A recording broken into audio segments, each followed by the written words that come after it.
Assalamualaikum warahmatullahi wabarakatuh. Shalom, perkenalkan saya Hairul Rahman dari Teknik Perminyakan C 2022. Di sini saya ingin sedikit membahas tentang gerak peluru. Yang bagian pertama ialah abstrak. Gerak peluru bertujuan untuk mempelajari gerak peluru dari suatu benda. Praktikum ini menggunakan prinsip gerak lurus beratur dan gerak lurus berubah beraturan. Gerak parabola, hukum 2 Newton yang mempengaruhi gerak peluru adalah besarannya kecepatan awal, besaran sudut, dan ketinggian awal. Kata kuncinya, gerak peluru merupakan gerak proyektil yang berhubungan antara sudut kecepatan dan gaya gravitasi, maka dapat diketahui bahwa gerak peluru menyerupai parabola. Pendahuluan yang pertama, latar belakang. Gerak peluru merupakan gerak yang mudah dipelajari karena gerak peluru terjadi karena suatu benda diberikan suatu kecepatan awal yang membentuk suatu sudut dengan tanah. Kemudian benda tersebut membentuk lintasan yang dipengaruhi oleh kecepatan gravitasi. Gerak peluru ini terjadi karena dipengaruhi oleh beberapa faktor, diantaranya adalah jarak tempuh dan ketinggian. Tujuan yang pertama, memahami dan mendeskripsikan gerak peluru dengan baik. Kedua, memahami hubungan antara waktu peluru di udara dengan kecepatan awal. Ketiga, memahami antara kondisi awal dengan lintasan peluru. Yang permasalahan yang pertama, bagaimana memahami dan mendeskripsikan gerak peluru dengan baik. Yang kedua, bagaimana memahami hubungan antara waktu peluru di udara dengan kecepatan awal. Yang ketiga, bagaimana memahami antara kondisi awal dan lintasan peluru. Dasar teori. Gerak peluru adalah gerak benda yang lintasannya berbentuk seperti parabola. Gerak semacam itu banyak dijumpai pada peluru, gerak bola yang tidak vertikal, dan lain-lain. Di sini selalu akan dipercepat dengan arahnya vertikal ke bawah dan konstan. Dalam hal gerak peluru atau bola tali, percepatan tersebut adalah percepatan gravitasi. Pada peluru yang ditembakkan pada sudut miring dan kecepatan v0 dari titik A selalu dipengaruhi oleh percepatan gravitasi. Pada keadaan awal, benda ada di titik A dan komponen kecepatan diuraikan menjadi dua komponen, yaitu dari arah vertikal sumbu Y dan dari arah horizontal sudut X. Selanjutnya adalah flowchart. Yang pertama, buka pen, kedua buka project latihan simulasi, klik lab, kemudian klik margin, setting variable yang digunakan, lakukan uji terbalik, lakukan pengukuran pada lintasan proyektil, dan yang terakhir masukkan hasil ke dalam tabel.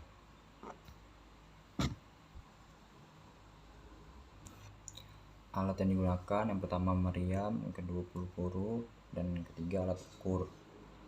Prosedur kerja, yang pertama buka link pad projectile latihan simulasi, kedua klik lab seperti yang ditunjukkan pada gambar, yang ketiga gunakan simulasi secara bebas agar terbiasa, keempat atur kondisi awal seperti yang ditunjukkan gambar, sesuaikan dengan instruksi yang diberikan, yang kelima untuk kecepatan awal masing-masing final meter per second. Untuk setiap kecepatan awal tembak meriam dan arahnya alat ukur yang ditunjukkan bawah ini pada posisi akhir proyektil setelah proyektil ditembakkan. Yang keenam, catat data yang ada pada tabel 1. Yang ketujuh, dengan menggunakan Microsoft Office Excel buat grafik VFI sampai R berdasarkan nilai pada tabel 1. Analisis data yang seperti di tabel, analisis data tabel 1, analisis data tabel 2, tabel 3. Ini perhitungannya dari grafik. Yang pertama ada hubungan antara V0 dengan T, hubungan antara V0 dengan R, hubungan antara V0 dengan R, V0 pangkat 2 V dengan R, hubungan antara M dengan T, hubungan antara M dengan R, hubungan antara D dan T, dan yang terakhir hubungan antara D dengan R. Pembahasan. Yang pertama, Jelaskan mengenai data yang diperoleh data pembahasan. 1.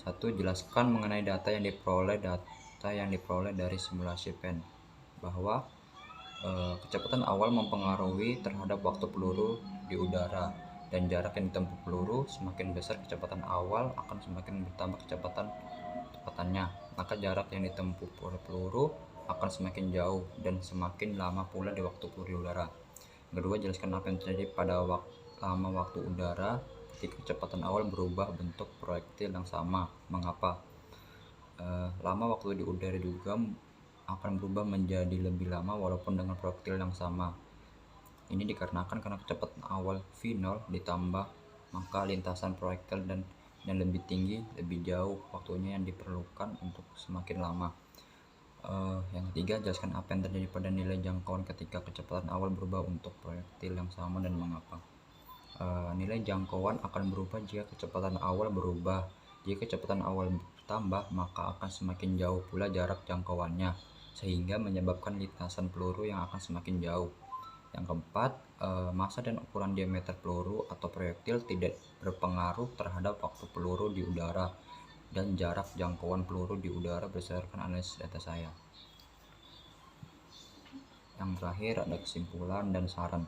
Simpulan, semakin besar nilai kecepatan pada peluru, maka akan semakin besar waktu yang dibutuhkan peluru untuk mencapai titik puncak.